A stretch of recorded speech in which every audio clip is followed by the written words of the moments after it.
manera de hacer frente al futuro. La pandemia del COVID-19 es una batalla a contrarreloj. Las decisiones que se apoyen en la ciencia y el conocimiento serán las más efectivas ante esta contingencia. Los especialistas del Centro de Estudios Estratégicos para el Desarrollo de la Universidad de Guadalajara, creadores de Jalisco a Futuro, un instrumento que contribuye al desarrollo del Estado, ahora aplican sus conocimientos para darle respuesta a la pregunta ¿qué pasará en Jalisco después del COVID-19? De la mano de los especialistas y a lo largo de 18 reportes se analizan temas como salud pública, economía, discapacidad, política, salud mental, diversidad, educación, adultos mayores, seguridad, entre otros. ¿Qué herramientas tenemos como ciudadanos para hacer frente a esta problemática? ¿Cómo podemos armar un plan de relanzamiento de la economía?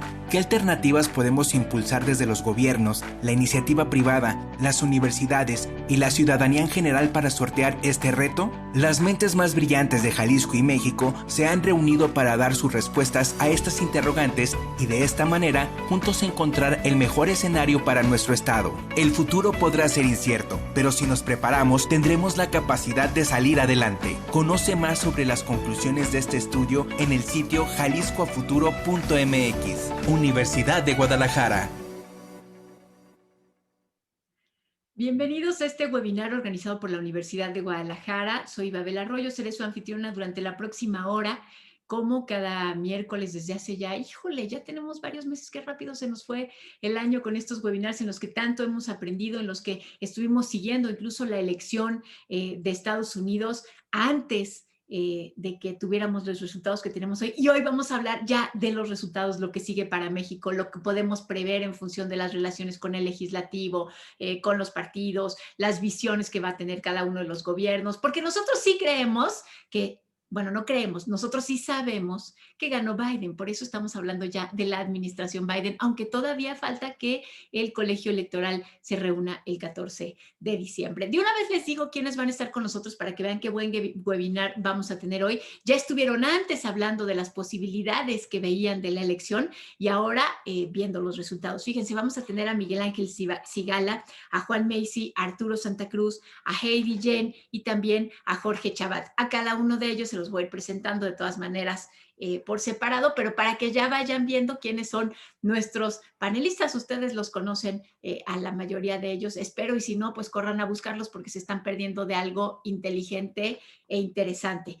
Voy a agradecerle, por supuesto, a quienes hacen posible estos webinars, por supuesto, a la Coordinación General Académica, a la Coordinación General Administrativa, el Centro de Estudios Estratégicos para el Desarrollo, muy especialmente la Vicerrectoría Ejecutiva de la Universidad de Guadalajara. Y les recuerdo que estamos transmitiendo en redes, en las potentes redes de la Universidad de Guadalajara. Así que, por favor, a través de estas redes, háganos llegar sus preguntas, sus comentarios, sus diferencias, sus porras, sus cuestionamientos para que también les demos voz en la segunda parte de este webinar.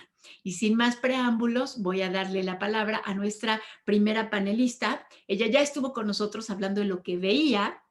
Ella es Heidi Jane Smith, es profesora investigadora de la Universidad Iberoamericana. Ella es norteamericana, pero vive desde hace tiempo en nuestro país. Además, ha estudiado a nuestro país desde hace muchos años. Es experta en política económica, es experta en política pública y nos va a contar cómo vio ella la elección, el triunfo de Biden, lo que significa el triunfo de Biden ahorita en estos días, o sea, de qué se trata lo de la transición, etcétera. ¿Cómo estás, Heidi? Activa tu micrófono. ¿Cómo te va? Bienvenida. Hola, bienvenida. Gracias por la invitación.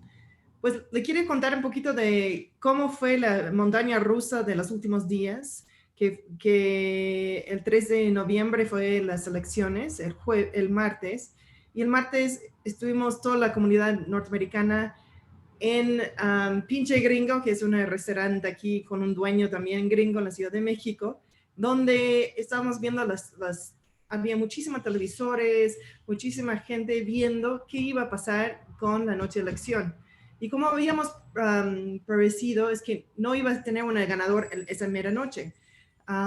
Y eso es lo que sucedió. O sea, no sabíamos la noche de la selección cómo fue quien ganó. Y en realidad estuvimos en unos días de espera para saber cómo fue la selección. Pero más que nada era muy emocionante porque al principio de la noche no sabíamos quién iba a ganar, y los estados en el medio del país, donde son los republicanos, fueron ganando por Trump. Entonces Trump sale diciendo que él fue ganador, pero en realidad le faltaban contar votos. Entonces regresaron unas llamadas. Fox News, por ejemplo, dijo que Arizona la ganó Biden antes que sumaron todos los votos en como 8 o 9 en la noche. Entonces había una como peleito de quién iba ganando, cómo le iba ganando. Y en medianoche quedamos en los 270, o sea, esperamos los votos de 270, que es para el colegio electoral, pero había que esperar hasta que el Associated Press, o sea, la prensa asociada, que fuera como es nuestra primera instancia de los medios, que fuera quienes nombraran a quien fuera ganando.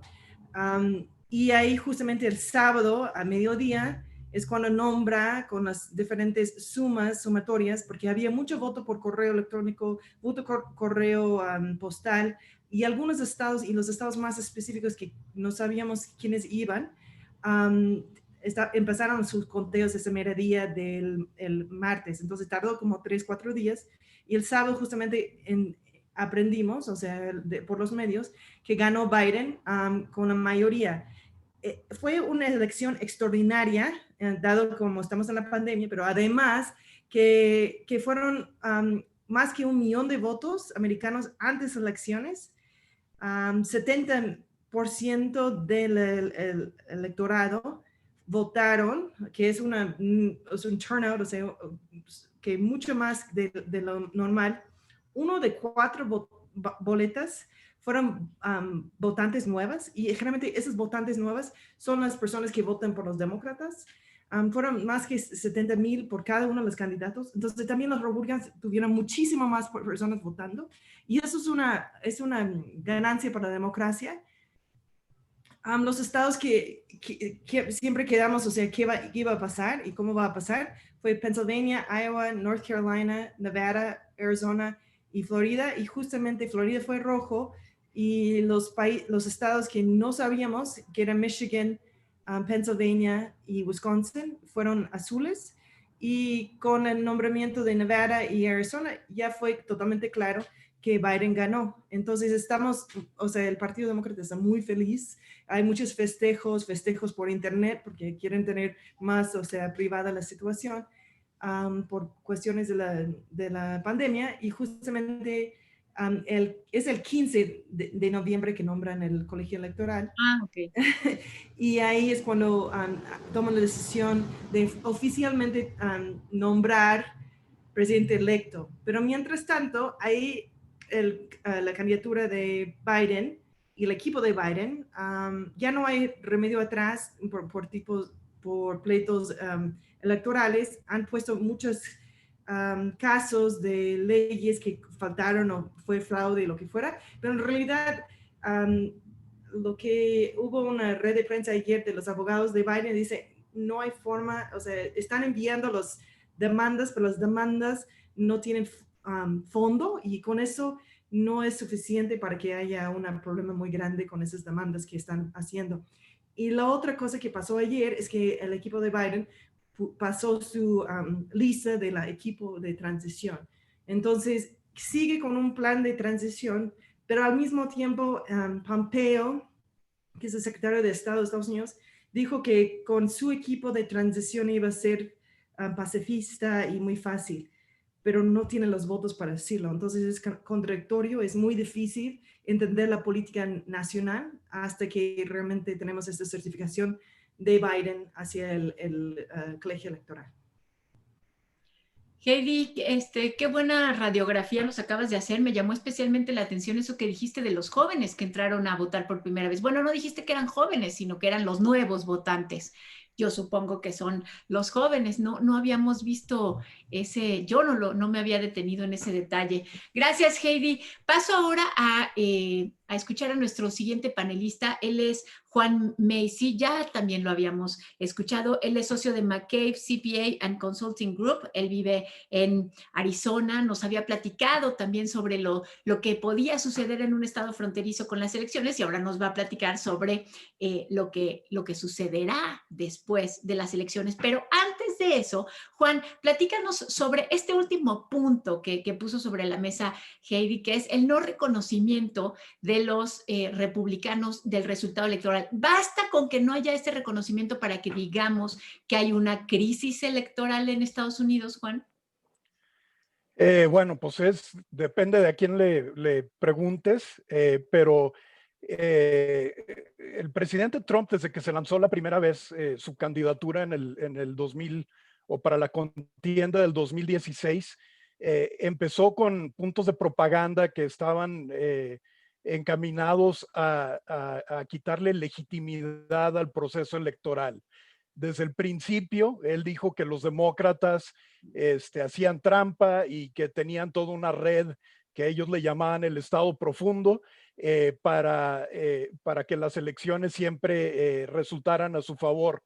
Sin ninguna prueba, sin ninguna evidencia, siempre se dedicó a repetir este punto de propaganda, digo, siguiendo la máxima de Goebbels, repite una mentira suficientes veces hasta que se convertirá en verdad. Entonces, digo, este punto propagandístico empezó a tomar relevancia, digo, aunque sin fundamento, entre un gran segmento del electorado republicano y de cierta manera entre electores independientes, digo, con teorías del complot, etcétera, ¿no? Entonces, lo que ellos están haciendo es utilizar esta desconfianza entre la mitad del electorado de Estados Unidos y utilizar una estrategia jurídica o pseudo jurídica para totalmente exagerar y sacar de proporción casos aislados de irregularidades en el proceso electoral para decir que no hay que no hay certidumbre en el proceso y así tratar de cambiar el resultado de la elección. Digo, hay un par de estratagemas que están queriendo seguir para hacer esto, pero digo, contestando a tu pregunta, el hecho de que desconozca o refute el resultado electoral no debe de ser suficiente. Sin embargo, hay lagunas en las leyes electorales de Estados Unidos que le pueden causar muchos problemas que pueden causar muchos problemas a la transición o por lo menos una transición pacífica aquí en Estados Unidos. Gracias, Juan. Bueno, pues entonces la gran pregunta es, después de esto, el tema de la postura en nuestro país sobre lo que ve la administración mexicana en esta que no tendría que ser una crisis electoral, ya nos dijo Juan, no es suficiente que no lo esté reconociendo el Partido Republicano o específicamente Trump. Así que con eso me paso con Arturo Santa Cruz para que nos hable sobre eso, o sea, ¿qué pasa con esta postura en México? Arturo Santa Cruz es profesor investigador y director del Centro de Estudios sobre América del Norte en el Centro Universitario de Ciencias Sociales y Humanidades de la Universidad de Guadalajara. Arturo. ¿Qué tal? Gracias, Abel. Un gusto estar con todos ustedes, colegas, y con el auditorio. Pues sí, la postura de México a la que te referías es no solo anacrónica, sino vergonzosa, la verdad. Sí, eso de no reconocer al ganador, al presidente electo ya de Estados Unidos, y digo que ya es presidente electo, aunque no se haya reunido el colegio electoral a votar, lo cual va a ser el 14 de diciembre. Sí, es el día que se reúnen y votan los electores estatales. Aunque no haya sucedido eso, hay un amplio consenso, sobre todo a través de lo que en Estados Unidos se maneja, que es muy diferente a nuestro sistema político, que son las instituciones informales. Como ya bien señalaba Heidi, por cerca, un poco más creo de un siglo, ha sido la Associated Press, esta agencia de prensa, quien se ha encargado en realidad de hacer la declaración informal, como digo, de los presidentes electos. Y no solo la AP, la Associated Press, sino varios medios de comunicación, las principales cadenas televisivas abiertas y por cable, así como incluso opositores del propio Biden, como algunos pocos senadores, algunos gobernadores republicanos, por no decir nada de otros ex políticos, demócratas y otros países, todos han reconocido este hecho, ¿sí? de que Biden es el presidente electo. Entonces, los argumentos anacrónicos con los que sale el presidente mexicano y luego los hace articular esos argumentos anacrónicos a la Cancillería y a nuestra embajadora en Washington, pues la verdad están de dar pena, ¿sí? Máxime que ni siquiera hemos sido consistentes con lo que están proclamando ahí. Basta recordar el caso de las felicitaciones a Bolivia, al presidente electo, cuando todavía no era presidente electo, de hecho, de acuerdo a sus estándares que están manejando, hace poco más de un mes que se hizo, o el no haber tenido ningún problema cuando el propio presidente Trump llamó para felicitar a López Obrador antes de que fuera declarado presidente electo, ¿sí? Entonces, en ese sentido, les comentaba, a mí me parece una institución vergonzosa y anacrónica. Siendo que por lo demás, como ya sugería Juan, en respuesta a tu pregunta, Ibabel, estamos muy lejos, evidentemente, por lo que yo ya señalaba, de estar en una crisis constitucional, ¿sí? O sea, este no reconocimiento de Trump al resultado electoral es, seamos sinceros, pura faramalla, y así lo han reconocido muchos de los que, de hecho, están apoyando la propia posición de Trump. Es decir, algunos personeros, tanto de la Casa Blanca como del Partido Republicano, han dejado en claro que esta argumentación, este cuestionamiento del proceso electoral se da simplemente para mantener activa a la base, particularmente del estado de Georgia, en donde todavía va a haber, se van a elegir 2 senadores que le podrían dar la ventaja a uno u otro partido, ¿sí? Entonces, es básicamente con miras a eso que está manteniendo esta retórica, que es, y algunas acciones, evidentemente, que no contribuyen a una transición ligera como es y lista y sencilla como es la relación de Estados Unidos, y que por lo tanto son muy, muy condenables, pero no hay mayor crisis. De hecho, para terminar y volviendo a la metáfora de la feria a la que se refería Heidi, que decía que los últimos días habíamos estado en una especie de montaña rusa, ¿sí? Sobre todo la noche de las elecciones y los días posteriores. Ahora estamos, digamos, en la parte de las lanchitas, ¿sí? Un viaje plácido. No estamos ciertamente en tierra firme, pero nada va a pasar. Bueno, Arturo, eso genera optimismo. Gracias, Arturo Santa Cruz. Paso ahora con Jorge Chabat. Ustedes también lo conocen, ha estado con nosotros en algunos otros webinars. Él es profesor investigador del Centro de Estudios del Pacífico del Centro Universitario de Ciencias Sociales y Humanidades. Jorge, ahorita acaba de hablar Arturo del anacronismo y lo vergonzoso, dice él, de la postura mexicana ante ya los resultados de la elección en Estados Unidos. Además de ser vergonzosa y anacrónica, ¿tiene algún impacto, Jorge?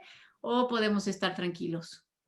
Bueno, primero en alcance a lo que decía Arturo, la posición del gobierno mexicano la ha querido explicar el presidente López Obrador como un apego al principio de no intervención, y de alguna forma hay antecedentes que la doctrina Estrada de 1930 que decía que el gobierno mexicano no se pronuncia por otorgar reconocimientos a otros gobiernos, pero hablaba en un contexto de movimientos revolucionarios, en fin, no de transiciones institucionales y democráticas.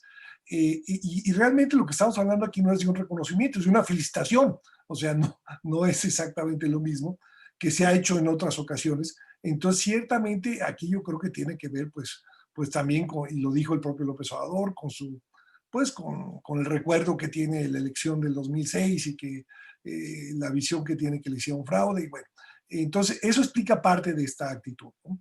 Y que ahora, bueno, ya no es muy difícil echar marcha atrás, porque pues ya dijo que no y ahora se tiene que esperar, pues quién sabe a qué, no sé si hasta que el colegio electoral se reúna, o hasta que lo elijan, o hasta que tome posesión, pues quién sabe, pero bueno, ahí se abre un periodo de incertidumbre que, por cierto, ha metido en apuros a la embajadora mexicana en Washington, ¿no?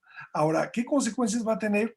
Pues mire, yo creo que a nivel de la relación con Biden, tarde o temprano se van a arreglar, porque bueno, pues así es la política, es la chamba de los políticos arreglarse, y hay muchos intereses comunes que hacen que sea muy difícil mantener un conflicto durante mucho tiempo. Lo que más me preocupa es lo que va a pasar con el Congreso. Varios congresistas demócratas ya han expresado abiertamente su descontento con esta posición del gobierno mexicano. Y ahí sí se la pueden cobrar a López Obrador sin que haya esta visión de seguridad nacional que siempre tiene el presidente de Estados Unidos, que hace que nunca se haya peleado en los últimos 80 años con el gobierno mexicano en turno, ¿no? Y ahí hay varias áreas de vulnerabilidad. Está el Tratado de Comercio con Estados Unidos, está el tema migratorio que tiene que pasar por el Congreso, que aunque Biden ya dijo que va a haber una regularización de los migrantes y también de los Dreamers, pues a ver si no la hacen de todos ahí los congresistas demócratas, ¿no? Y yo creo que ese va a ser quizás el tema más complicado, porque son muchos congresistas y algunos no se sienten obligados a mantener una buena relación con México per se, sino que pues tienen sus propios intereses. Entonces yo creo que sí va a ser complicado para el gobierno de López Obrador rehacer la relación, y mientras más se tarde en dar esta felicitación, pues va a ser más complicado, que además pues contrasta con las felicitaciones que han hecho otros gobernantes. Simplemente ayer el Washington Post decía que los aliados de Estados Unidos han felicitado a Biden y los autócratas y populistas no, entonces ya nos pusieron en ese cajón, y pues la verdad eso no ayuda mucho a esta relación, ¿no? El doctor Jorge Chabat. Gracias, Jorge. Pues sí, ahora nos queda ver si esto es, como tú dices, es una parte simbólica que se podrá arreglar en el camino, aunque dijiste algo que me llamó la atención, que fue que México no ha tenido nunca una pelea, ¿no? Siempre hablamos de distanciamiento, de relaciones difíciles. Ya cuando dijiste que se pudieran pelear los gobiernos, bueno, me asusté. Pero en fin, Miguel Ángel Sigala yo creo que nos puede hablar también de eso. Miguel Ángel Sigala es nuestro siguiente panelista. Él es profesor investigador del Centro de Estudios sobre América del Norte en el Centro Universitario de Ciencias de la Salud también de la Universidad de Guadalajara. Miguel Ángel, ¿tú qué opinas de esto? ¿Crees que se avisora tormenta en la relación entre los gobiernos? ¿La podrán limar o sus visiones son tan distintas que vamos a vernos las difícil, no solamente entre ejecutivos, sino como ya apuntó Jorge Chabat, con el legislativo?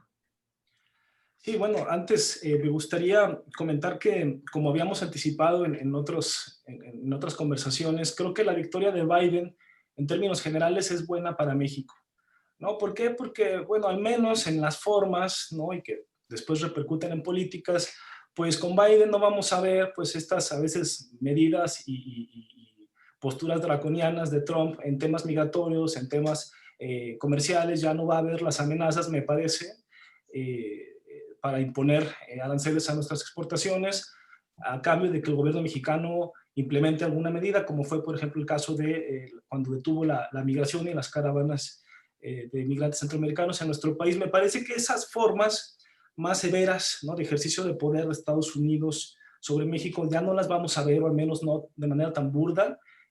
Tampoco, evidentemente, el Partido Demócrata ni Joe Biden manejarán un discurso xenófobo antimexicano que constantemente esgrimía Trump. Y bueno, tampoco México, me parece que ya seguirá siendo presentado como era presentado por Trump, como un país que se aprovechaba de los Estados Unidos en términos comerciales, en términos migratorios. Entonces eso creo que ya se fue por el momento y es positivo para la relación. Yo coincido con el doctor Chabat en que la relación casi, bueno, está tan integrada, es tan profunda, es tan inseparable que va a haber una normalidad, ¿no? Una relativa normalidad en la relación.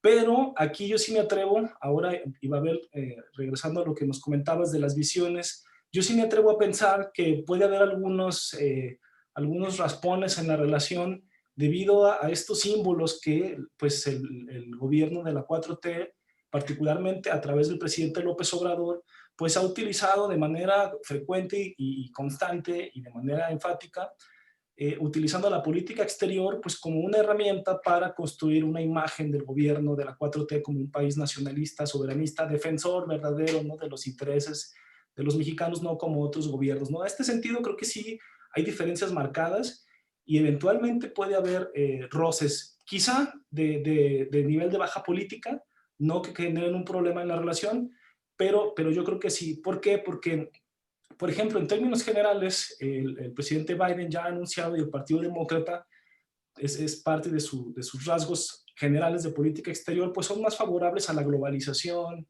al liberalismo, son muy favorables, por ejemplo, al multilateralismo, o más, ¿no? que la administración Trump en particular, son evidentemente, apoyan y ven bien a las alianzas internacionales como la OTAN, van a impulsar en esta administración otra vez la agenda verde, el cambio climático volverá a la agenda de la política exterior de Estados Unidos, va a haber menos proteccionismo evidentemente, que en este caso es favorable para México, y bueno, también ya lo han anunciado, harán una promoción más enfática de la democracia, tanto al interior, ellos lo han dicho, ¿no? Democracy at home and abroad. Entonces, esta visión globalista, prodemocrática, más liberal, más establishment, si tú lo quieres, ¿no? Como sea que lo definan, pues sí puede contrastar con una visión pues mucho más conservadora, populista, menos liberal, nacionalista, soberanista y en algunos casos hasta proteccionista, por ejemplo, en temas energéticos que tiene el gobierno de México. Y creo que el momento actual que estamos viendo, Ibabel, pues a mí por lo menos me llama la atención y me recuerda que el presidente López Obrador pues le da mucha importancia a las posturas y a las acciones simbólicas apegadas a nuestra tradición de política exterior, a nuestra identidad y a nuestro orgullo nacional, por más disparatada que ésta sea, pero él sí le está dando importancia.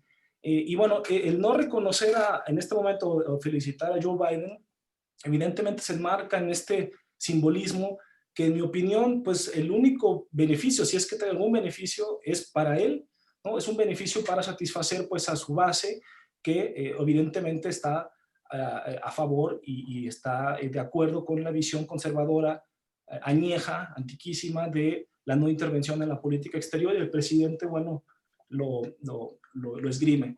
Solo ya para finalizar y enfatizar aún más y quizá causar un poco de polémica, y va a haber sobre la importancia de lo simbólico en la política exterior, ¿no? que tiene en la 4T, durante el gobierno de la 4T, pues no olvidemos, por ejemplo, pues la negativa del presidente López Obrador, o a través de la secretaria Rocío Nale, de reducir la producción de petróleo en el seno de la OPEP, ¿no? Ese, por ejemplo.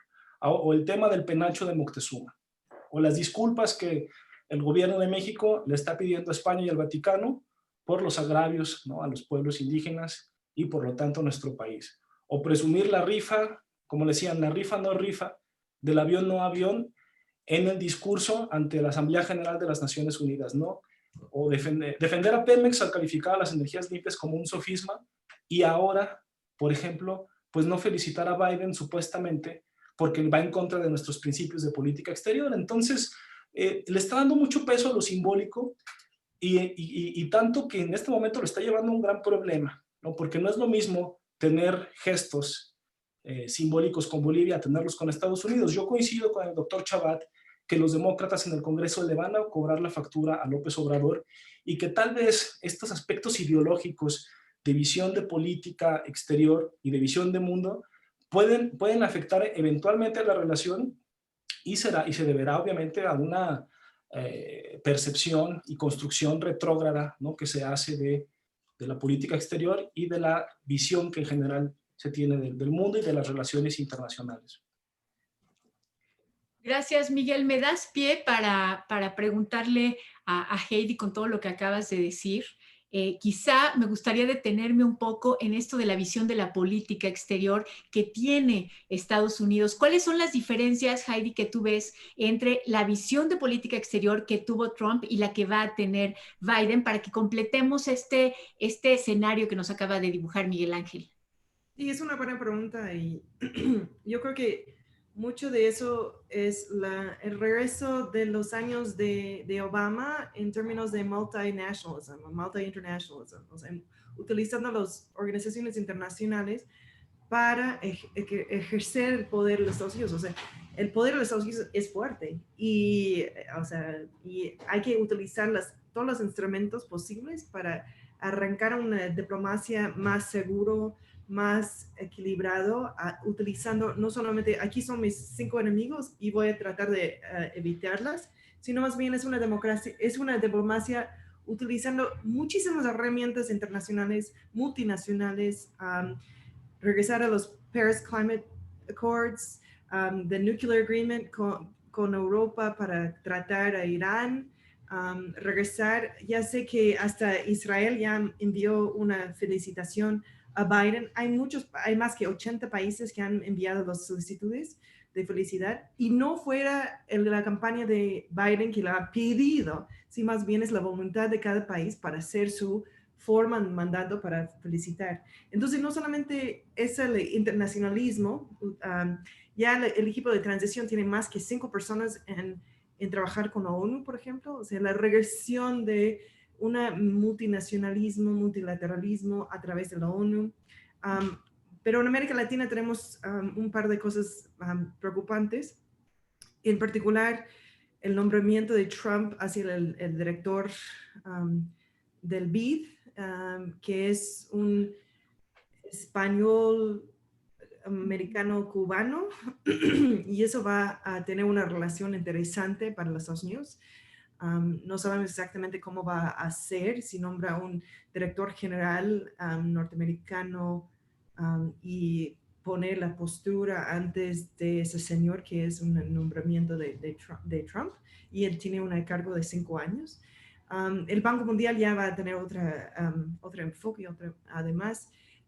El equipo del Departamento de Estado, ahí está Roberto Jacobson, que fue el embajador de México, que es una postura muy importante para que ella estuviera ahí. Fue un subsecretario para Western Hemisphere Affairs, o sea, toda América Latina estuvo a cargo. Entonces ella tiene una corazón especial para México, pero además sabe muchísimo de la política latinoamericana, y va a tener una postura muy importante para nombrar todo el equipamiento, todo el personal, toda la política pública que va a gestionar en estas oficinas. Entonces, yo tengo muchas esperanzas de unas oficinas muy grandes, de aportes, apoyos internacionales a través de este equipo de transición. USAID, que es apoyos internacionales, también tiene 6 o 7 personas. O sea, se nota a través del equipo de transición y las agencias o los ministerios que lo están enfocando. Entonces, eso es una postura muy grande hacia el apoyo internacional, como se debe ser. Bueno, pues parece, Heidi, que entonces, o sea, ahora que cambian las cosas en Estados Unidos, cambiarán también de forma gradual en el mundo, no porque Estados Unidos vaya a cambiar el mundo, sino porque va a cambiar su relación con el mundo. Pero había dicho también Miguel Ángel Sigala que también era un asunto de democracia hacia el interior. Entonces, ahorita Heidi nos acaba de platicar cómo va a estar hacia afuera, y hacia adentro también cambian las cosas y van a tratar de fortalecer una democracia que aparentemente está erosionada. Juan May, si nos puedes hablar de eso, de cómo va a ser la cosa ahí adentro con otros actores, los actores, por ejemplo, tú que vives en Arizona, todos los americanos nativos, perdón, no sé si estoy utilizando el término correcto, ahorita tú me dices, jugaron un papel importantísimo, pero también habían sido menospreciados antes, y además hay otros sectores que están enojados. En fin, ¿cómo ves esa dinámica interna, Juan? Activa tu micrófono, por favor. Sí, Babel, bueno, pues es un reto enorme para Biden, el conciliar los polos, porque está muy polarizada la sociedad aquí en Estados Unidos. Digo, si ves los resultados desde el punto de vista electoral, desde el punto de vista del voto popular, pues sí es una diferencia de 4 millones de votos, ¿no?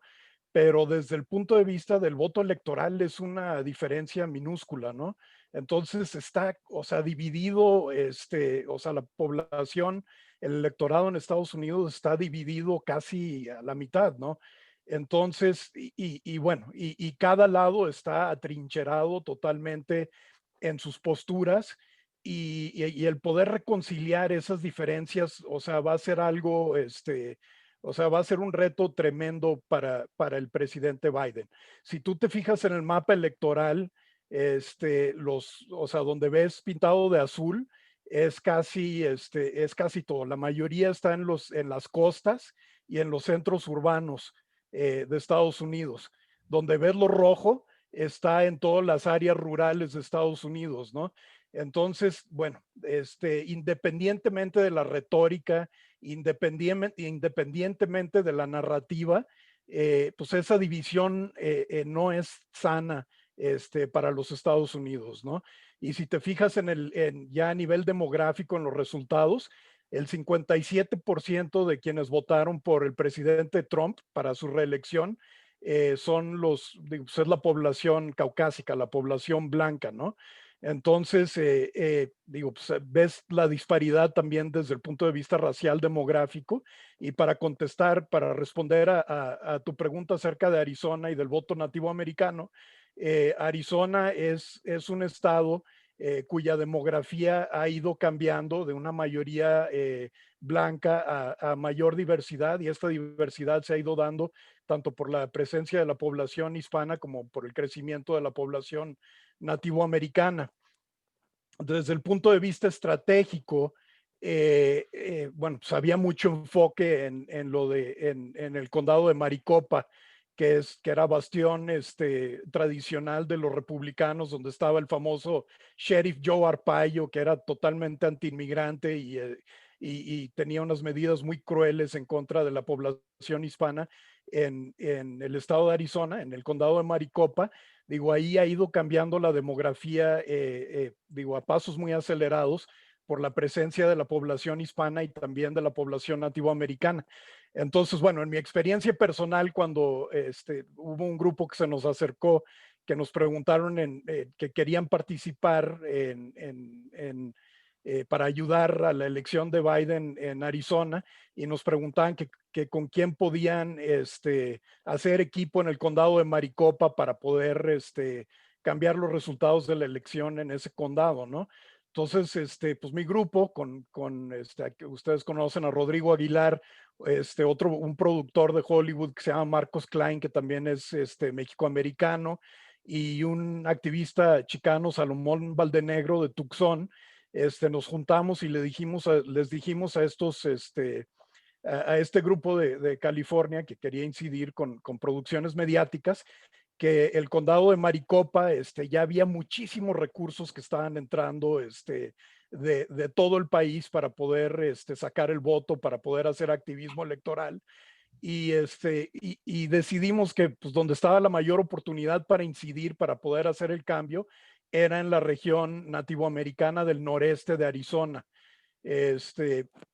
Y bueno, pues hicimos un equipo ahí improvisado con organizaciones del voto en el noreste de Arizona, del voto nativo americano, y sacamos anuncios en medios para impulsar a que fueran a votar los nativoamericanos, especialmente las tribus Navajo y Apache, que representan un número tremendo del electorado en Arizona, y funcionaron muy bien, ¿no?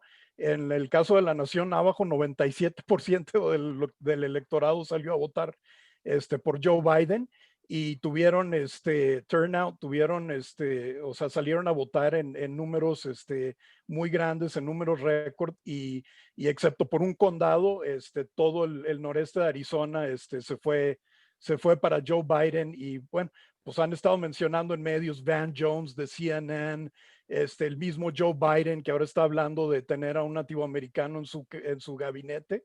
Están reconociendo la importancia que tuvo el voto nativoamericano en esta región, ¿no? Y bueno, pues esto se dio por medio de contactos que tenemos aquí establecidos con la comunidad nativoamericana. Bravo, Juan, qué bueno que hicieron eso. Me encanta que hayan hecho esa labor. Y qué bueno que nos lo platicas, porque sí, vi los mapas y era impresionante cómo se veía exactamente en los distritos de los nativoamericanos, cómo se había pintado de azul, y gracias a eso pudo tener los 11 votos de Arizona. Ahora me regreso a México con Arturo Santa Cruz, con el doctor Arturo Santa Cruz. Arturo, volviendo al tema de lo que sigue para México, ¿cuáles crees que sean como los desafíos más importantes que va a tener el gobierno mexicano con la nueva administración Biden? Fíjense que me llama la atención que todos los panelistas son optimistas frente a los temas de Biden, pero pesimistas en la relación del gobierno de López Obrador. Eso me llama la atención. Y hay como una paradoja, ¿no, Arturo? Pues no necesariamente una paradoja, porque no es en sí contradictorio, pero sí es una desafortunada desincronización, digamos, ¿sí? Antes de responder directamente a tu pregunta, déjame nomás ponerla en el contexto de lo que está sucediendo en Estados Unidos para enfatizar en parte, yo creo, de alguna manera, esta desincronización que te comento, ¿sí? Que les comento, para estar, digamos, a tono un poquito con el discurso del gobierno mexicano, este discurso anacrónico que decíamos que están manejando con respecto a la felicitación, reconocimiento al presidente electo estadounidense, Biden, ¿sí? Se podría decir que, para estar a tono, les decía, se podría decir que el triunfo de Biden fue claro, contundente e inobjetable, ¿sí? Y esto es muy importante tenerlo en cuenta, porque le fue en realidad muy, pero muy bien a Biden. O sea, el mandato que tiene es claro al punto de que está batiendo, digamos, varios récords, ¿sí?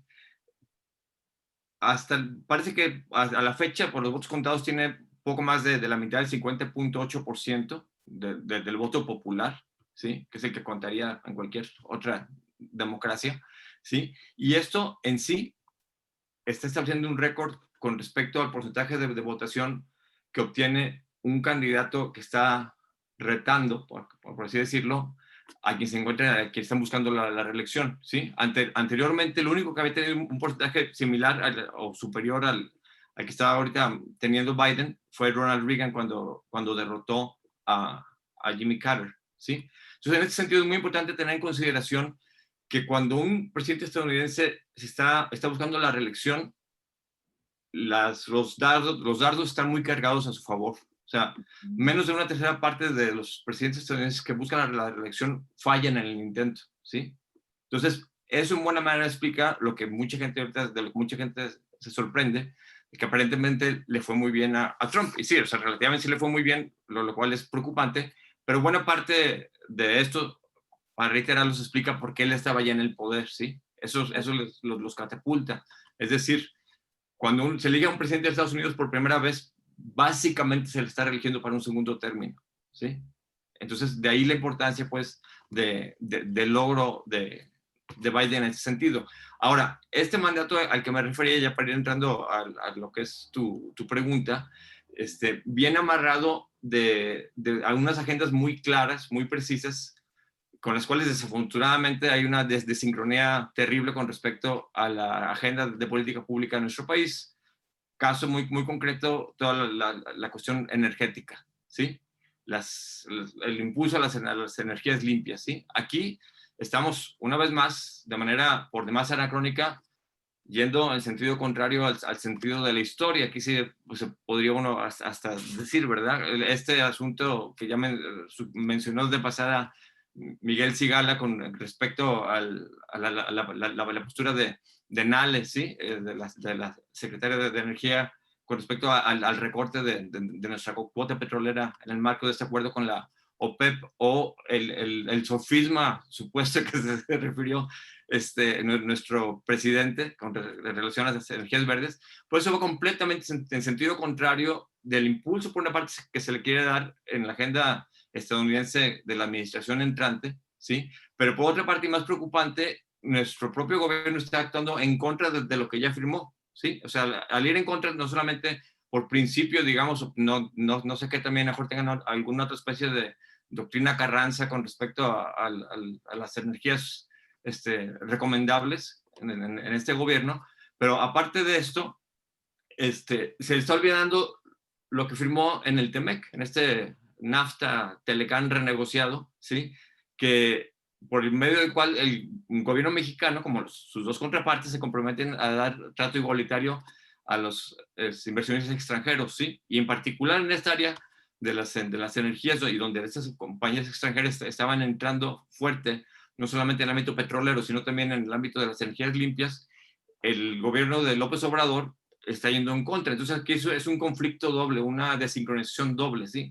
Por una parte, con respecto a digamos, la filosofía sobre qué tipo de energía es deseable, aunque esta no debe ser materia de discusión, es un hecho comprobado que son mejores las nuevas energías limpias. Pero por otra parte también esto de renegar por supuestos principios soberanistas a lo que ya se firmó, ¿sí? Entonces ahí sí es lo que se puede esperar son desencuentros que esperemos, la verdad aquí, que terminemos rectificando en el gobierno de México para bien de México y del medio ambiente. Gracias, Arturo. Y por allí mencionaste también, bueno, en realidad fue Heidi quien mencionó el tema también de el regreso de Estados Unidos a los organismos multilaterales, pero después de lo que te escuché ahorita decir, pensé que quizá también México no solamente va a tener que cambiar algunas cosas o por lo menos replantearse incluso hasta el discurso en materia, por ejemplo, energética o cómo nos vamos a relacionar con Estados Unidos ahora a través del nuevo Tratado de Libre Comercio, sino también el papel que tiene México en esos organismos multilaterales, ¿no? Le voy a preguntar a Jorge. Jorge, ¿cambia la postura o debe cambiar la postura que tiene México en distintos organismos multilaterales de la región y allende la región ahora que cambia la administración de Trump a Biden? Bueno, uno esperaría que eso ocurriera. No estoy tan seguro que va a pasar, porque la verdad es que la política exterior de López Obrador, más bien la no política exterior de López Obrador, ha sido poco clara en muchos temas. En los temas multilaterales, en realidad, no ha tenido una participación muy definida. De hecho, en los mecanismos que había de concertación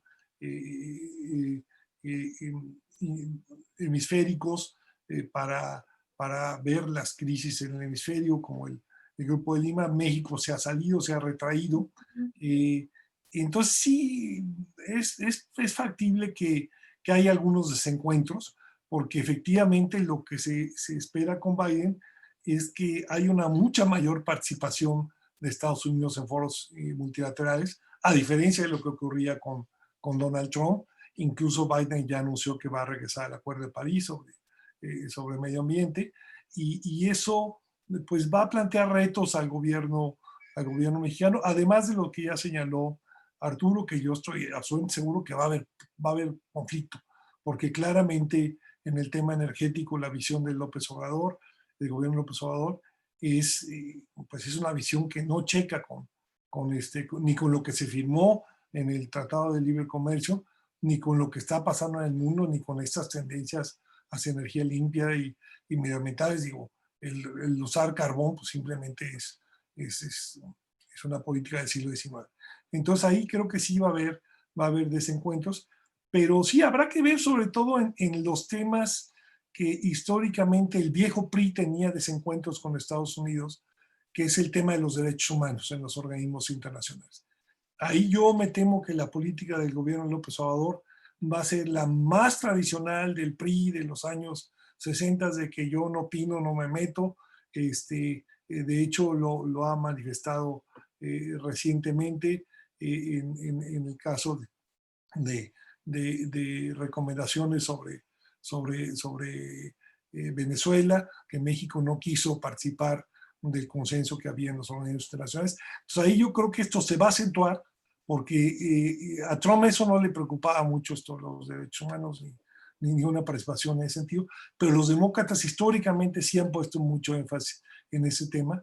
E incluso yo no descarto también conflicto en ese tema, también por lo que pasa aquí dentro de México, ¿no? Así es que, pues, ahí vamos a ver qué ocurre, pero sí van a ser esas áreas que, insisto, no van a descarrilar la relación bilateral, pero sí van a ser tema de conflictos constantes, que uno esperaría que el gobierno mexicano rectificara y cambiara posiciones, pero no estoy tan seguro que eso vaya a pasar, ¿no? Jorge, eres pesimista, pero creo que eres realista. Y además acabas de tocar una fibra en los demás panelistas. Ya todos quieren decir algo al respecto. Miguel Ángel, a ver, activa por favor tu micrófono. Gracias, Ibabel. Pues nada más reforzando lo que ya comentaron los doctores Arturo Santa Cruz y Chabat. Sí, me parece que por lógica el Partido Demócrata va a impulsar también internacionalmente el tema de la democracia y los derechos humanos. O sea, por su propio interés nacional, los demócratas van a fomentar y promocionar y defender aún más estos principios que son tradicionales de la política exterior de Estados Unidos. Y me parece que en esta ocasión en particular, en este momento de la historia, con este gobierno más conservador, tradicionalista, soberanista que tenemos en México, creo que no es tan disparatado, no es tan improbable que vaya a haber esos desencuentros. Creo que va a ser un punto que hay que ponerle atención. Claro, no sabemos, el desarrollo de la historia es caprichoso, pero me parece que la mesa está puesta para que ambos gobiernos choquen en una cuestión que ya se suponía estaba solucionada o rebasada. Ese ya no era tema en la relación bilateral. O sea, como dijo Arturo, pues ya la historia estaba apuntando para otro lado, y regresar a pelearnos o a tener desencuentros por la energía, por el petróleo, por la democracia, pues parece ser que es un flashback a los 60, 70, ¿no? Y otro aspecto que quiero comentar es que el presidente López Obrador ha mencionado que la mejor política exterior es la política interna. Y yo creo que esto tiene sus riesgos, ¿no? Porque, insisto, o sea, el manejo simbólico con tal de dirigir una identidad protectora nacionalista de la 4T, pues tiene efectos al interior de México, ¿no? Pero no creo que él está haciendo política exterior para satisfacer intereses internos, como todos los países, pero creo que ahora es mucho más. Y no siempre va a salirle bien la jugada, me parece. Y creo que también en temas muy importantes como como dijo bien Arturo, felicitaciones / reconocimiento de Biden, pues se nota la influencia personalista, el personalismo, el protagonismo del presidente, porque yo dudo mucho que Marcelo Ebrard o la embajadora Bárcena pues estén de acuerdo en el fondo con esta postura, pero no los deja hablar. Me parece que su entorno, el entorno técnico, el saber, el know-how de la política exterior, pues no está teniendo la importancia que debería tener, dejándole lugar a que el presidente pues marca pauta y después hay que hacer maromas para apoyar lo que dice el presidente, ¿no? Sí, en la postura del...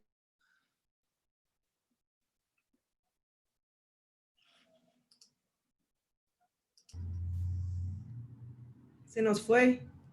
Se nos fue. Mira, Soy la moderadora. Ya, te habías desaparecido, Ibabel. Aquí estamos otra vez, quién sabe qué pasó. Pero bueno, les decía que sí, que efectivamente lo de la Cancillería es como una maroma. Heidi también quería decir algo sobre el tema de derechos humanos. Heidi Jane Smith, adelante. pues, más bien, yo creo que hay que hablar de los puntos de oportunidad dentro de la política exterior de México hacia Estados Unidos. Y Jorge Chabat hablaba un poco del Congreso, pero vamos a ser un poco más específicos de temas del Congreso. En primer lugar, la Cámara de Diputados es otra vez ganado por los demócratas. Va a ser Nancy Pelosi como coordinadora. El Hispanic Caucus, el caucus hispano, ¿no? Que mandó un comunicado cuando AMLO no fue a visitarlos cuando estuvo en los Estados Unidos. Creo que era una forma de defensa, ¿no? Entonces, sí se puede arreglar ese asunto, como hemos hablado. En el Senado no tiene mucha representatividad los latinos en el Senado.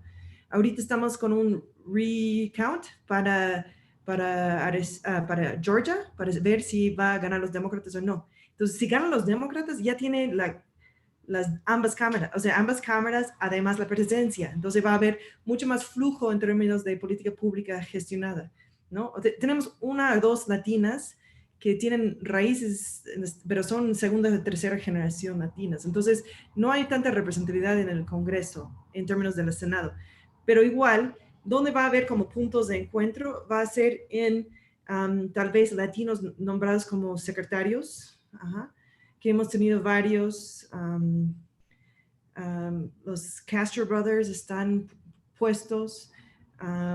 María Ortega es muy hortero, es una persona muy importante. El exsecretario de Trabajo es una secretaria muy importante.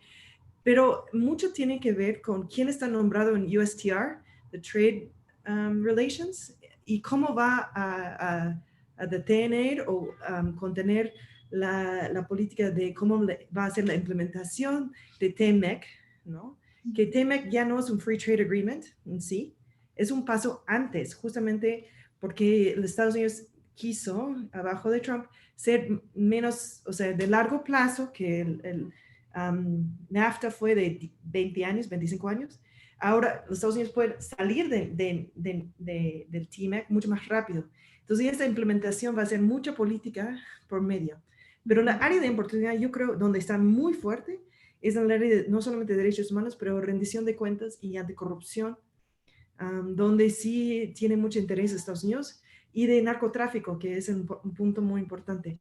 Acuérdense que la Embajada de México, Estados Unidos en México es una de las más importantes de todos los Estados Unidos. Entonces, la relación mexicana-Estados Unidos es una relación no solamente de relaciones internacionales, pero también relaciones domésticas por los propios Estados Unidos.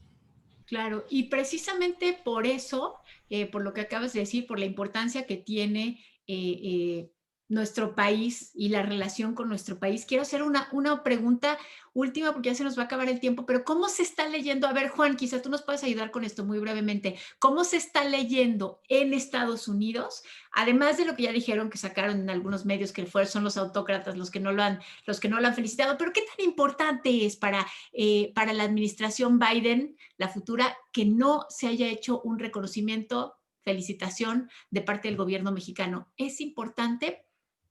¿Cómo lo están viendo? Sumamente importante. Sí, la felicitación, el reconocimiento, como le quieran llamar, es sumamente importante desde el punto de vista de los demócratas. Digo, por varios motivos, ¿no? Por la gran presencia de la población hispana, sobre todo mexicoamericana en Estados Unidos, y también por la relación del Partido Demócrata con América Latina.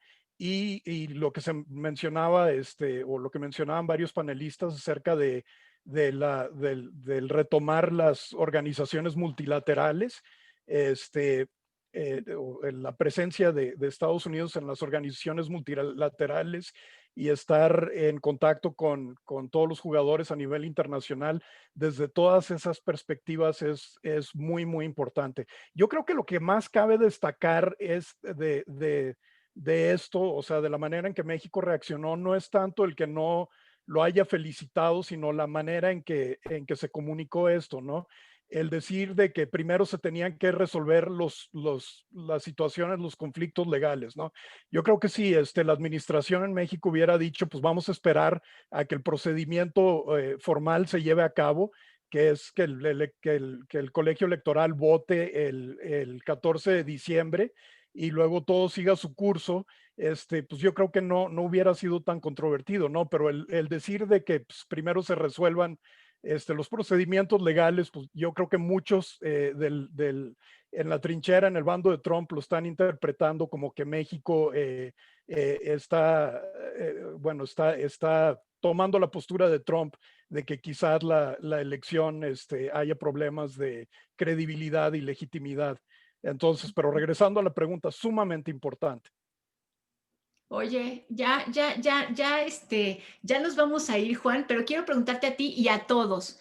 A lo mejor es una trampa mía, pero pues, ¿qué quieren? Me quedo con las ganas. A ver, después de todo lo que hemos hablado en este webinar, después de los puntos que vamos a tener de roces, después de las diferencias que hay de visiones entre Trump y Biden y ahora entre Biden y el gobierno de Andrés Manuel López Obrador, a ver, veamos.